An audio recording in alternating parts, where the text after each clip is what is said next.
আমরা তৃণমূল স্তরের কাজ করা লোক।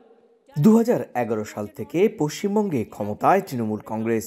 গেল 3টি বিধানসভা নির্বাচনেই বিজেপি, কংগ্রেস, বামফ্রন্টকে কার্যত নাকানি চুবানি খাইয়ে ক্ষমতা ধরে রেখেছে মমতা বন্দ্যোপাধ্যায়ের দল। আগামী বছর তৃণমূল কংগ্রেসের সামনে ফের ক্ষমতা ধরে রাখার চ্যালেঞ্জ।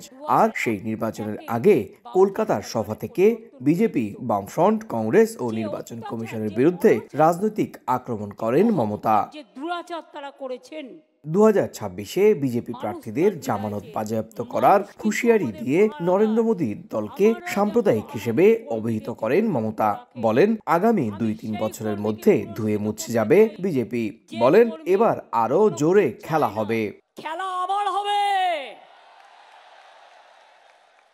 2026-এর খেলাটা আর একটু জোরে মারতে হবে।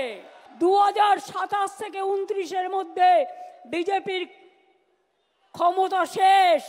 ওরা 2-3 বছর 4 বছর যা করার করবে। মোদীকে খোঁচা দিয়ে বলেন, যুক্তরাষ্ট্র থেকে ভারতীয়দের হাতকড়া লাগিয়ে ফেরত পাঠায় আর প্রধানমন্ত্রী ওই দেশের নেতার সঙ্গে বৈঠক করেন। আমরা ছলনার উত্তর দিতে জানি। অনেক টাকা সোশ্যাল নেটওয়ার্কে ভেঙিয়ে ভেঙিয়ে ভাইরাল করছেন। যে কোনো পরিস্থিতির জন্য প্রস্তুত থাকতে হবে। আমি বিজেপিকে বিশ্বাস করি না।